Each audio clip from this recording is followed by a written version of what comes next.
نحمده ونصلي على رسوله الكريم اما بعد فاعوذ بالله من الشيطان الرجيم بسم الله الرحمن الرحيم رب اشرح لي صدري ويسر لي امري واحلل عقدة من لساني يفقهوا قولي قل للمؤمنين کہہ دیجئے آپ مومنوں سے، نبی صلی اللہ علیہ وسلم سے خطاب ہے کہ آپ کہیے، کس سے؟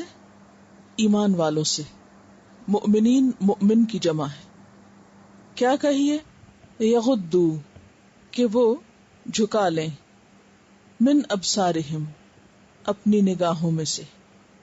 یغدو کا لفظ غد سے ہے، غین ضاد غد، کمی کرنا، پست کرنا، خواہ نظر ہو یا صورت ہو یا آواز ہو یا کسی برتن میں سے کچھ کم کرنا ہو، کسی بھی چیز میں کم کرنا غد کہلاتا ہے۔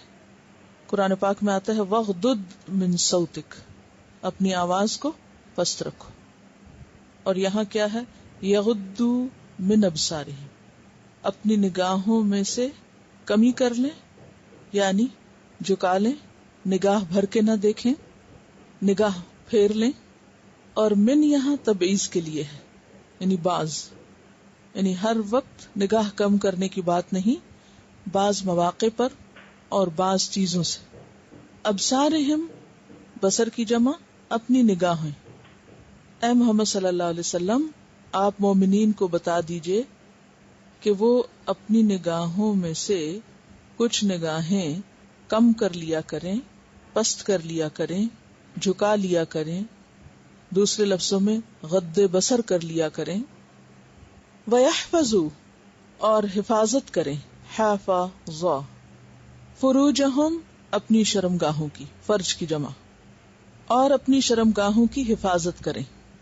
اور حفاظت میں خاص طور پر دو چیزیں آتی ہیں۔ نمبر 1، ان کو ننگا کرنے سے بچنا، یعنی اپنے سطر کو ڈھانپ کے رکھیں، ایکسپوز نہ کریں، حفاظت بمعنی ڈھانپنے کے۔ اور دوسرا معنی حفاظت کا، حرام کاموں سے اور غلط طریقوں پر ان کے استعمال سے انہیں روکیں، یعنی زنا سے بچیں، لواطت سے بچیں۔ وَيَحْفَظُوا فُرُوجَهُمْ، اور اپنی شرمگاہوں کی حفاظت کریں۔ ذَلِكَ، یہ بات، ازکا، زیادہ پاکیزہ ہے، پاکیزہ تر ہے، لہم، ان کے لیے، یعنی ان کے دلوں کے لیے، عزت و عصمت کے لیے۔ ان اللہ، بے شک اللہ تعالی، خبیر، خوب باخبر ہے، بما، ساتھ اس کے جو، یصنعون، وہ کرتے ہیں، ان کے کاموں سے، یعنی جو بھی وہ اپنی نگاہوں اور شرمگاہوں سے کرتے ہیں اس سے اللہ تعالی خوب واقف ہے۔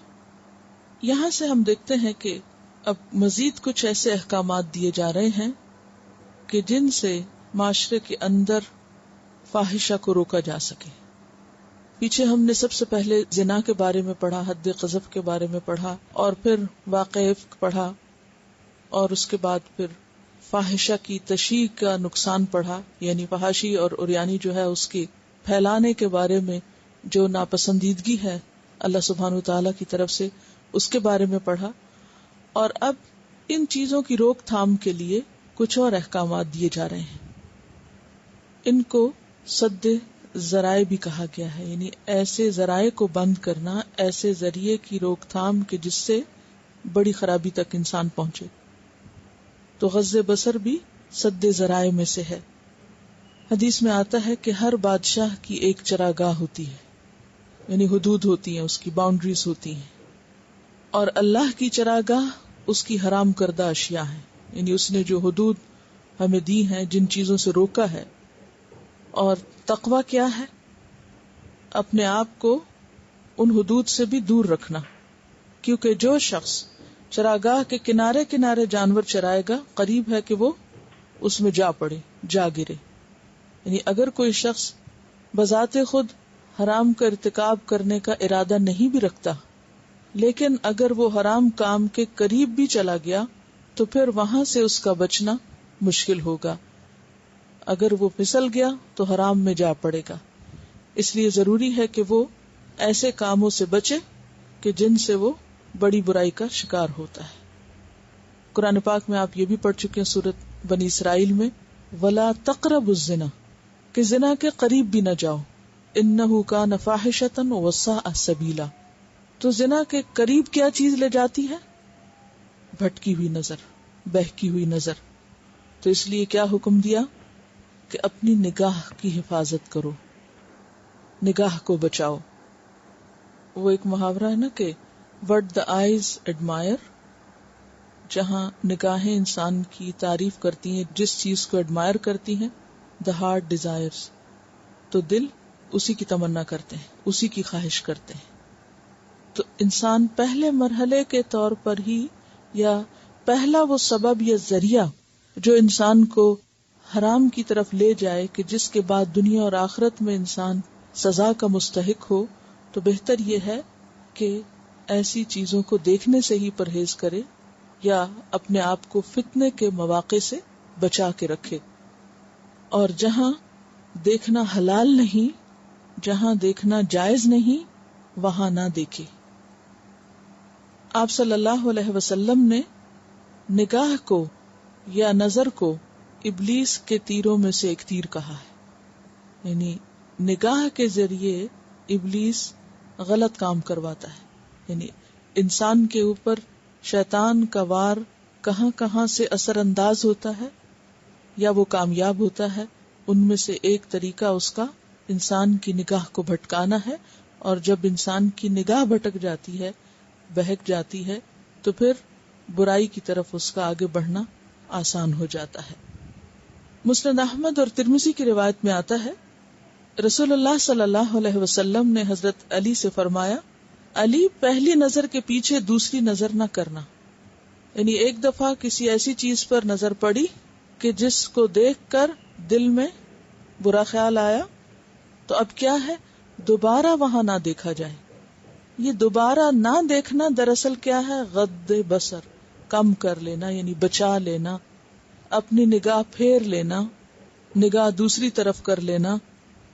کیونکہ پہلی نظر معاف ہے لیکن دوسری جائز نہیں، دوسری پر حساب ہوگا. اور دوسری دفعہ دیکھنے کا مطلب بھی کیا ہے کہ وہاں پر کوئی اٹریکشن محسوس ہوئی ہے. تو اس لیے ایسی نگاہوں کا کوئی جواز نہیں کہ جو برائی کی یا ایسے مناظر کی تلاش میں بھٹکتی پھریں. یعنی مردوں کے لیے، چونکہ یہاں یہ حکم ہے کہ مردوں کے لیے جائز نہیں کہ وہ ایسی چیزوں کو دیکھیں، یعنی خواتین کو یا ایسے مناظر کو دیکھیں کہ جس سے ان کے اندر جنسی بے راہ روی پیدا ہوتی ہو.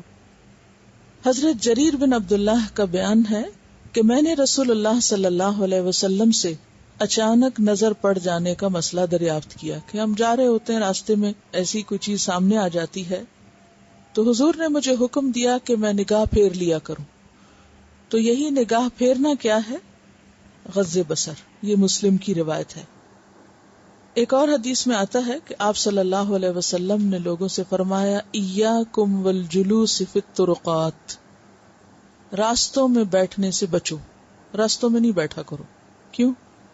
کیونکہ ہر طرح کے لوگ گزر رہے ہوتے ہیں، پھر انسان کی ان پہ نظر پڑتی ہے، وہاں سے خرابی شروع ہوتی ہے. تو لوگوں نے کہا کہ لا بد لنا من مجالسنا نتحدث فیہا، کہ ہم مجبور ہیں کہ ہمیں اپنی مجالس یا اکٹھے بیٹھنے کے لیے کوئی جگہ چاہیے ہوتی ہے کہ جس میں ہم مل کے کوئی بات کر سکیں، اور ایسی جگہ ہمیں راستوں میں ہی میسر ہیں. تو اس پر آپ نے فرمایا، فقال رسول اللہ صلی اللہ علیہ وسلم فإن ابیتم، کہ اگر تمہیں کوئی چارہ نہیں، فآتوا الطریق حقہ، تو راستے کو اس کا حق دو. قالوا، انہوں نے کہا، وما حق الطریق، راستے کا حق کیا ہے یا رسول اللہ صلی اللہ علیہ وسلم؟ قال، تو آپ نے فرمایا، غض البصر وکف الاذی، اپنا ہاتھ تکلیف دینے سے روکنا، ورد السلام، سلام کا جواب دینا، والامر بالمعروف والنہی عن المنکر، نیکی کا حکم دینا اور برائی سے روکنا. تو اس حدیث سے بھی کیا پتہ چلتا ہے کہ اگر انسان کو مجبوراً کسی ایسی جگہ بیٹھنا پڑے، کہیں کام کرنا پڑے، کسی ورک پلیس پر ہے، اور اس کو مجبوراً خواتین سے سابقہ یا واسطہ ہے، یا وہ ایسے معاشرے میں رہتا ہے کہ جہاں پر ایسی خواتین ہیں کہ جن کے اندر حیا نہیں یا ان کے ہاں پردے کا کوئی کانسیپٹ نہیں، تو اس صورت میں انسان خود کو خود بچائے. یعنی کوئی شخص یہ جواز پیش نہیں کر سکتا کہ چونکہ میں تو ایسے ماحول میں رہتا ہوں یا ایسی جگہ پر ہوں، مثلا میں ایسے اسکول میں پڑھتا ہوں یا ایسے آفس میں کام کرتا ہوں کہ جہاں پر خواتین بھی ہیں، اور اگر میں کام نہ کروں تو پھر اس صورت میں میں کیا کروں. تو ایسی صورت میں انسان کے لیے یہ تو مشکل ہے کہ کسی جنگل میں نکل جائے یا سب کچھ چھوڑ بیٹھے. ہاں یہ ضرور ہے کہ اللہ تعالیٰ نے اس کے لیے جو حدود رکھی ہیں اور جو پریکاشنری میتھڈز اس کو بتا دیے ہیں ان کو استعمال کرے اور حرام سے بچے. اور ان میتھڈز میں سب سے پہلا میتھڈ کیا ہے کہ جہاں اٹریکشن محسوس ہو وہ راستہ ہی بھول جائے، وہاں سے نگاہ پھیر لے، کیونکہ اس میں اپنا ہی فائدہ ہے. کیونکہ بعض چیزوں کے پیچھے اگر انسان کی نگاہیں بھٹکیں تو حاصل کچھ بھی نہیں ہوتا سوائے پریشانی اور بے چینی کے.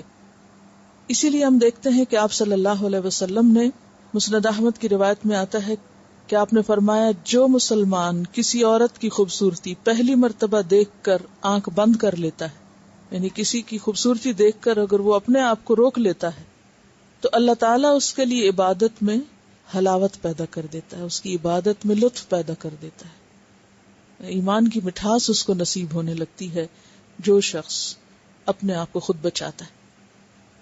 اب اس میں آپ دیکھیے کہ یہ ایک ایسا معاملہ ہے جو اللہ اور بندے کے درمیان ہے، کوئی دوسرا بیچ میں نہیں آ سکتا، کوئی کسی کو نہیں جان سکتا کہ کون کہاں دیکھ رہا ہے، کیوں دیکھ رہا ہے، اور اس دیکھنے کے بعد اس کے دل پر کیا گزر رہی ہے، اور کون اپنی نگاہ کو کس طرح بچا رہا ہے.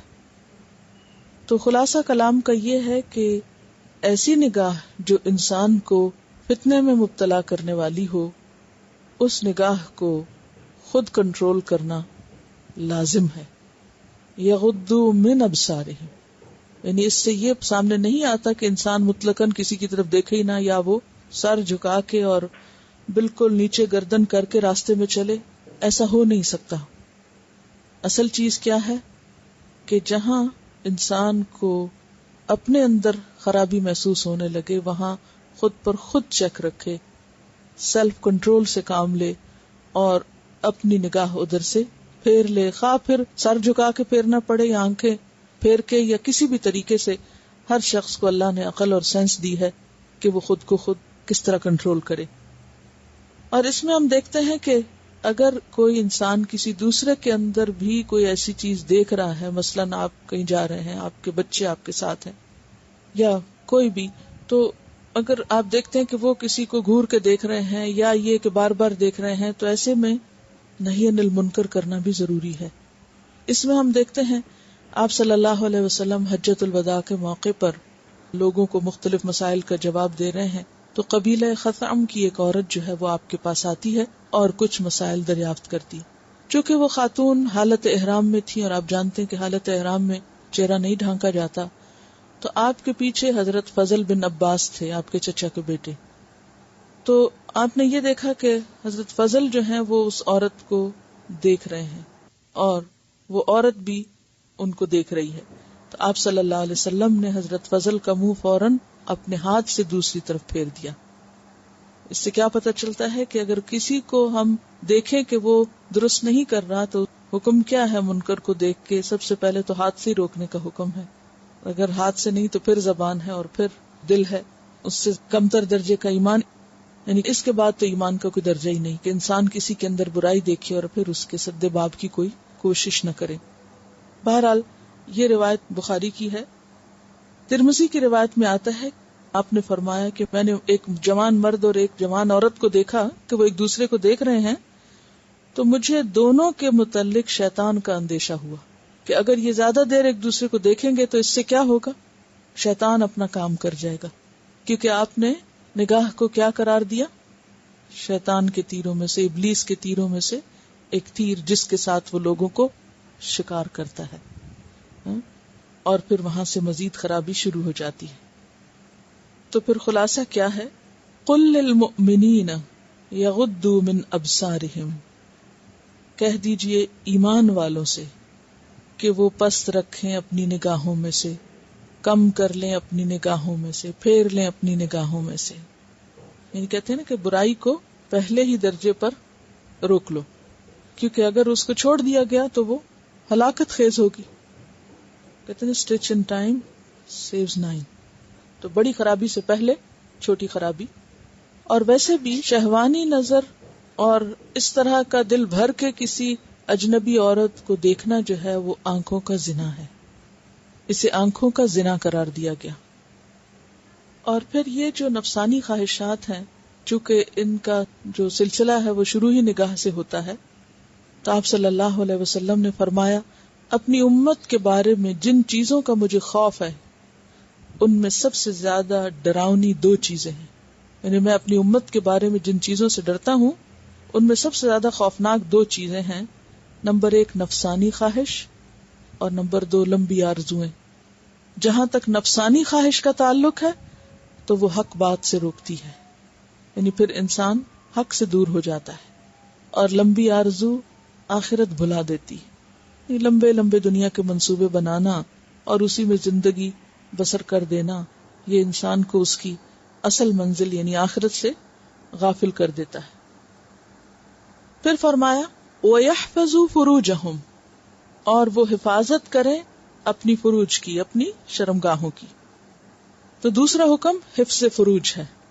اس میں جیسا کہ پہلے بھی میں نے عرض کیا کہ پہلی بات تو یہ ہے کہ اپنی شرمگاہیں ڈھانپ کر رکھیں. ڈھانپنے کا مطلب کیا ہے کہ نمبر 1 انسان ایسا لباس نہ پہنے کہ جس میں انسان کا سطر کھل جائے. ایسا لباس پہنے کہ جس سے انسان اپنے آپ کو محفوظ رکھے. مثلا اگر پاجامہ پہنا ہے یا دھوتی باندھی ہوئی ہے، یعنی مختلف علاقوں کے نیچے کے جو ڈریسز ہیں وہ مختلف طرح کے ہوتے ہیں، تو ان ڈریسز کو مضبوط طریقے سے پہنے جائیں. ایسا نہیں کہ وہ اتنے ڈھیلے ہوں کہ وہ لٹکتے لٹکتے انسان کے آدھے سطر کو کھول دیں اور اس کو پھر فیشن کا نام دے کر انسان اسے خوبصورت سمجھے اور اس کو قابل ناز یا قابل فخر سمجھے. دوسری بات یہ ہے کہ ایسا لباس نہ ہو کہ جس سے جسم کے قابل شرم حصے جھلکیں، یعنی سی تھرو ڈریس نہ ہو کہ جس سے جسم نمایاں ہو. نمبر 3 ایسا ڈریس نہ ہو، اتنا ٹائٹ نہ ہو کہ جس سے بالکل پوری شیپ جسم کی نظر آ رہی ہو، خواہ کپڑا پہنا ہوا ہی کیوں نہ ہو. کیونکہ بعض اوقات ایسا لباس پہنا جاتا ہے کہ جو بظاہر تو جسم ڈھکا ہوا نظر آتا ہے لیکن وہ جسم کے ساتھ اس قدر چپکا ہوا ہوتا ہے کہ انسان کا جسم کے پورا سائز اور پوری ہر چیز اس کے کٹ وغیرہ نمایاں دکھ رہے ہوتے ہیں. تو یہ بھی منع ہے. یحفظوا فروجہم میں اپنی شرمگاہوں کی حفاظت کریں، یعنی ان کو ننگا ہونے سے بچائیں. اور ننگا ہونے میں کوئی بھی طریقہ ہو سکتا ہے جو ابھی میں نے ذکر کیے ہیں. اور جہاں تک ننگا کرنے کا تعلق ہے، مثلاً یہ ہے کہ سوئمنگ کے وقت ایسا لباس پہننا یا کسی بھی موقع پر مختلف گیمز کھیلتے ہوئے، تو ان سب کی بھی ممانعت ہے کہ انسان اپنے آپ کو کسی کے سامنے ننگا کرے یا ایسی جگہ چینج کرے کہ جہاں وہ احتیاط نہ کرے اور دوسرے کے سامنے ہی اپنا سطر کھول دے. کیونکہ مرد بھی مرد کے سامنے اپنا سطر نہیں کھول سکتا. یہاں آپ دیکھیے کہ یحفظوا فروجہم میں بیوی کے سوا باقی تمام لوگ آتے ہیں. ٹھیک ہے، خواہ وہ محرم ہو یا نامحرم عورتیں، مرد ہوں یا بچے ہوں، بوڑھے ہوں یا کوئی بھی ہو، سب آتے ہیں. تو مومن مردوں سے کیا کہا گیا کہ وہ اپنی شرمگاہیں ڈھانپ کے رکھیں. قرآن پاک میں بھی آتا ہے والذین ہم لفروجہم حافظون الا علی ازواجہم او ما ملکت ایمانہم. تو صرف بیوی کے سامنے سطر کھول سکتا ہے مرد، لیکن ویسے کسی اور کے سامنے نہیں. یا پھر وہ باندیاں جو نکاح کے متبادل طریقہ تھا اس دور میں، اب تو وہ ختم ہو گیا. خلفائے راشدین کے دور کے اختتام پر تقریباً غلاموں کا جو سلسلہ تھا وہ اپنی اختتام کو پہنچ گیا تھا. تو آج کے دور میں تو یہ صرف بیوی پر ہی منطبق ہو سکتا ہے. اور مرد بھی مرد کے سامنے ننگا نہیں ہو سکتا خاص طور پر ناف سے لے کر گھٹنوں تک، نیز تک، نیز انکلوڈیڈ ہے. کسی لڑکے کو یا مرد کو مرد کے سامنے بھی اس حصے کو نہیں کھولنا چاہیے، ناف سے لے کر گھٹنوں تک. یعنی کوئی ایسا ڈریس نہ پہنے کہ جس سے یہ ایریا ننگا ہو یا نمایاں ہو، کیونکہ ران جو ہے، بٹکس جو ہیں، یہ بھی سطر میں شامل ہیں. اور آپ صلی اللہ علیہ وسلم نے حضرت علی سے فرمایا تھا کہ کسی زندہ یا مردہ انسان کی ران پر نگاہ نہ ڈالو، یعنی حتیٰ کہ مردہ کی ران بھی نہیں دیکھنی چاہیے، لوور ابڈومن سے لے کر نیز تک. یہ دارقطنی کی روایت ہے. عورت الرجل ما بین سرتہ الی رکبتہ. کیا ہے عورت؟ عورت کہتے ہیں سطر کو، یعنی جسم کا چھپانا. عورت الرجل ما بین، ما بین کیا مطلب؟ درمیان، سرتہ یعنی ناف، نیبل، الی رکبتہ، رکبہ کہتے ہیں گھٹنے کو، اس کے درمیان ہے. آپ صلی اللہ علیہ وسلم نے جرحد اسلمی سے فرمایا کیا تمہیں نہیں معلوم کہ ران عورہ ہے، یعنی ران کو چھپایا جائے گا. ایک اور حدیث سے ہمیں پتہ چلتا ہے کہ آپ صلی اللہ علیہ وسلم نے فرمایا ننگا ہونے سے بچو، تمہارے ساتھ ہر وقت ایسی ہستیاں رہتی ہیں، یعنی فرشتے، جو تم سے کسی وقت الگ نہیں ہوتی سوائے رفع حاجت کے اور یعنی جماع کے، لہذا تم ان سے شرم کرو اور ان کی عزت کرو. تنہائی میں بھی آپ نے اسی لیے ننگا ہونے سے منع کیا کہ انسان بالکل ننگا ہو کر کام کرے کوئی. پھر اسی طرح صحیح مسلم کی روایت میں آتا ہے کہ مرد مرد کے ساتھ برہنہ ایک کپڑے میں نہ لیٹے، اور عورت عورت کے ساتھ برہنہ ایک کپڑے میں نہ لیٹے. یہ تمام کس میں آتے ہیں؟ حفظ فروج میں آتے ہیں. یعنی صرف دیکھنا نہیں، ٹچ کرنا بھی ایک دوسرے کو ان مقامات سے منع ہے. اور اس میں ایکسپشنل صورت صرف اور صرف کیا ہے کہ اگر کوئی ایسی سرجری ہے، علاج کی ضرورت ہے، تو اس صورت میں اس حصے کو کھول سکتے ہیں، ادروائز نہیں. یعنی کوئی معذور ہے یا کوئی بیمار ہے، بعض اوقات بیڈ ریڈن ہو جاتے ہیں والدین یا کوئی اور جن کو کوئی دیکھنے والا نہیں ہوتا، وہ اپنے آپ کو نہ واش کر سکتے ہیں نہ دھو سکتے ہیں، تو ایسی صورت میں بھی گلوز یا کوئی کپڑا استعمال کرنا چاہیے، براہ راست ٹچ نہیں کرنا چاہیے، خاص طور پہ شرمگاہ کو. تو یحفظوا فروجہم. ہاں اگر کوئی بیمار ہے یا مریض ہے تو علاج کی غرض سے ڈاکٹر اس کو دیکھ سکتا ہے، یا اور اسی طرح کوئی علاج کے لیے کچھ بھی چاہیے تو وہ کیا جا سکتا ہے، ادروائز نہیں. قل للمؤمنین یغضوا من ابصارہم وَيَحْفَظُوا فُرُوجَهُمْ ذَلِكَ أَزْكَىٰ لَهُمْ. یہ زیادہ پاکیزہ ہے ان کے لیے، یہ چیز ان کے لیے پاکیزہ ہے، ان کے دلوں کے لیے، ان کے روحانی اور ایمانی طہارت کے لیے، نفس کی پاکیزگی کے لیے یہ زیادہ بہتر ہے. اللہ نے تمہیں بڑی خرابیوں سے بچانے کے لیے یہ حکم دیا ہے.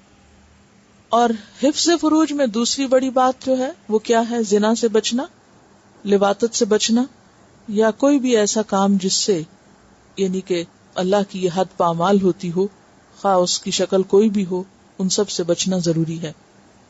اور قرآن پاک کی ایک اور آیت ہے سورۃ الاحزاب آیت 35، اس میں بھی اللہ تعالیٰ مومن مردوں اور عورتوں دونوں کی صفت بیان کرتے ہیں. والحافظین فروجہم والحافظات، اپنی شرمگاہوں کی حفاظت کرنے والے مرد اور عورتیں. ان اللہ خبیر بما یصنعون، بے شک اللہ خبر رکھنے والا. اور خبیر کس کے وزن پر ہے؟ فعیل کے وزن پر، یعنی خوب خبر رکھتا ہے، بہت باخبر ہے. کس سے؟ بما یصنعون، اس چیز سے جو وہ کر رہے ہیں اپنی نگاہوں کے ساتھ یا شرمگاہوں کے ساتھ. وہ سب اللہ کو پتا ہے، اللہ دیکھتا ہے، کوئی نہ دیکھے کوئی نہ پوچھے. بعض اوقات لوگ لوگوں سے شرما کے، لوگوں سے ڈر کے، لوگوں کے خوف سے ان احکام پر عمل کر لیتے ہیں، لیکن اللہ سے نہیں ڈرتے. تو یہاں یہ نہیں کہا کہ دیکھو لوگوں بچنا، کوئی دیکھ نہ لے تمہیں، کوئی انسان نہ دیکھ لے. کیا کہا؟ اللہ باخبر ہے اور خوب خبر رکھتا ہے، وہ خوب دیکھتا ہے. تمہارا معاملہ لوگوں کے ساتھ نہیں ہے، اس رب کے ساتھ ہے. اور یصنعون صنع کیا ہوتا ہے؟ کاریگری، صنعت، یعنی کہ جو چیز انسان اپنے انٹینشن کے ساتھ اور اپنے کوشش کے ساتھ کرتا ہے. تو یعلم خائنۃ الاعین وما تخفی الصدور، وہ جانتا ہے نگاہوں کی خیانت اور جو دلوں میں چھپا ہوا ہے اس کو سب پتا ہے. اور اس میں ہم دیکھتے ہیں کہ آپ صلی اللہ علیہ وسلم نے ایک حدیث میں فرمایا کہ جو شخص مجھے 2 چیزوں کی حفاظت کی ضمانت دے میں اس کو جنت کی ضمانت دیتا ہوں. ایک تو ہے جو 2 جبڑوں کے درمیان ہے، اور دوسری جو 2 ٹانگوں کے درمیان ہے. تو 2 جبڑوں کے درمیان زبان ہے اور 2 ٹانگوں کے درمیان شرمگاہ. تو آپ نے فرمایا اگر ان 2 چیزوں کی حفاظت کی کوئی ضمانت دیتا ہے مجھے کہ وہ انہیں مس یوز نہیں کرے گا، غلط راستے پر استعمال نہیں کرے گا، بد زبانی نہیں کرے گا اور غلط حرام کام نہیں کرے گا، میں اس کو جنت کی ضمانت دیتا ہوں. اور یہ کوئی چھوٹی سی بات نہیں.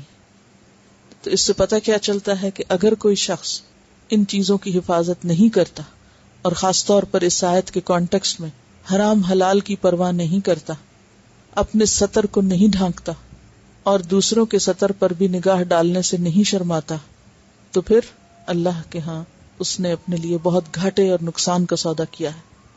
کیونکہ زنا کی سزا کچھ کم نہیں. آپ صلی اللہ علیہ وسلم نے معراج کی رات میں کچھ ایسے لوگوں کو دیکھا جن کی جلد سکن آگ سے بنی ہوئی کینچیوں سے کاٹی جا رہی تھی. میں نے جبریل سے پوچھا، یعنی نبی صلی اللہ علیہ وسلم فرماتے میں نے جبریل سے پوچھا یہ کون لوگ ہیں؟ انہوں نے بتایا کہ یہ وہ لوگ ہیں جو عورتوں کو اپنی طرف مائل کرنے اور بدکاری کرنے کے لیے بناؤ سنگھار کرتے تھے. پھر میرا گزر ایک کنویں پر ہوا جس سے نہایت بدبودار بھبک اٹھ رہی تھی، بہت گندی بو آ رہی تھی اور اندر سے چیخنے کی آوازیں آ رہی تھی. میں نے جبریل سے پوچھا یہ کون لوگ ہیں؟ انہوں نے بتایا یہ وہ عورتیں ہیں جو بدکاری کے لیے زینت و آرائش کرتی تھی اور وہ کام کرتی تھی جو ان کے لیے جائز نہ تھا. اسی طرح معراج ہی کی ایک اور حدیث سے پتہ چلتا ہے جس میں زنا کی سزا بتائی گئی کہ اس میں مردوں اور عورتوں کو الٹے لٹکے ہوئے دیکھا. تو بات یہ ہے کہ یہ خرابیاں معمولی خرابیاں نہیں ہیں.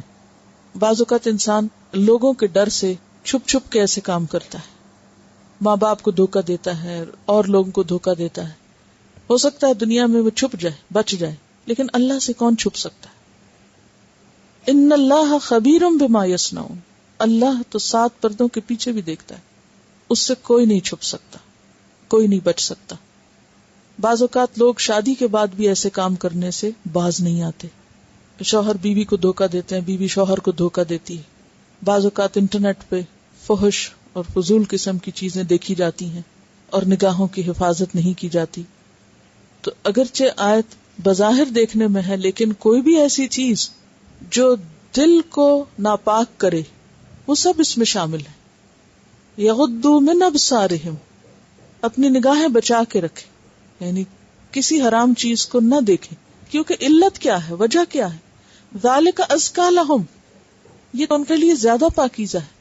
تو جو چیز انسان کی نگاہ اور اس کے دل کی پاکیزگی کو پامال کرتی ہے، تار تار کرتی ہے، اس چیز سے بچنا ضروری ہے.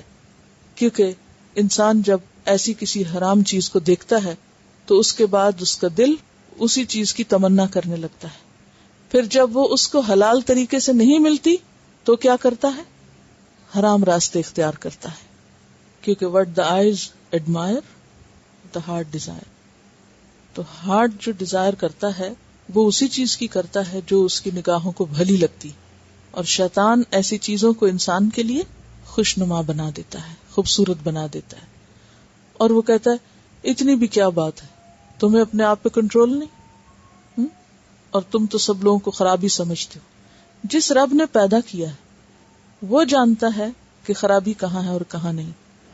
کوئی بھی شخص جو اپنے آپ کو یہ کہہ کے کہ نہیں میرا دل بہت صاف ہے اور میری نیت بہت صاف ہے اور میں فلاں فلاں کی طرح نہیں ہوں اور میں بہت پاک دامن ہوں، تو ایسے لوگوں کو قرآن نے ایک نصیحت کی ہے، لا تزکوا انفسکم، اپنے آپ کو معصوم مت سمجھو، پاکیزہ مت کہو، بل اللہ یزکی من یشاء، بلکہ اللہ جس کو چاہتا ہے پاک کرتا ہے. یعنی کوئی بھی اپنی پاکی دامن کے دعوے نہ کرے، کیونکہ اس طرح کے فساد اور بگاڑ کا شکار ہونا کچھ مشکل نہیں. اس آیت کی تلاوت سنتے پھر آگے چلیں گے انشاءاللہ. قل للمؤمنين يغضوا من أبصارهم ويحفظوا فروجهم ذلك أزكى لهم إن الله خبير بما يصنعون.